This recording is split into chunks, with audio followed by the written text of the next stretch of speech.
Today, there are 574 federally recognized Indian tribes with a population of approximately 2.8 million American Indian and Alaska Natives living in the United States. There are approximately 56 million acres of Indian land, and of that, 46 million acres belong to Indian tribes.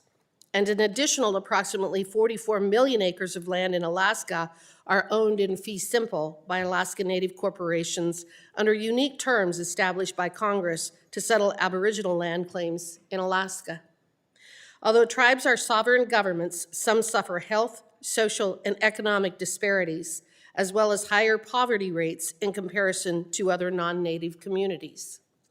These disparities contribute to higher rates of unemployment in Indian country and an underdeveloped business and entrepreneur environment. For many Indian tribes and Alaska Natives, real property holdings are the basis for social, cultural, and religious life, and often their single most important economic resource. Typically, Indian lands primarily fall into one of three categories: trust, fee, and restricted fee. Trust land is owned and managed by the United States through the Department of the Interior, and these lands are held in trust for the benefit of an Indian tribe or individual Indians. It is inalienable and non-taxable. Restricted fee land is fee simple land that an Indian tribe or individual Indian may own and hold title, but is subject to a restriction against alienation and taxation. An Indian tribe or individual Indians also own fee simple land that can be freely alienated or encumbered without federal approval. The current paradigm of the trust responsibility as conceived and implemented by the government has, in the view of some, wreaked all manner of harm on tribal communities. When federal Indian land is held in trust by the Department of the Interior, legal title to that land is effectively owned by the federal government. This distinction means that no decisions about these trust lands can occur without the approval of Washington bureaucrats, and this can slow or in some cases halt development for years. It also drives up costs.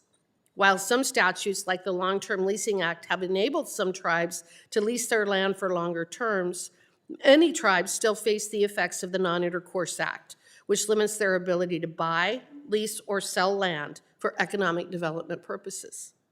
We're going to hear some of those stories today from our witnesses and what these individual exemptions allowed the represented tribes to accomplish. Expanding the ability of tribes to use their land in ways without needing to come to the government for approval is crucial for furthering self-determination and economic security. It is in this spirit that yesterday I introduced a bill that would allow all federally recognized tribes to authorize leases of up to 99 years for lands held in trust. This would get rid of the piecemeal approach Congress has taken on these requests for the past 67 years. Congress should continue to provide additional tools to all federally recognized Indian tribes to conduct the activities that they choose. Tribal governments already seek to make the best decisions for their members, for their social, cultural, and economic security.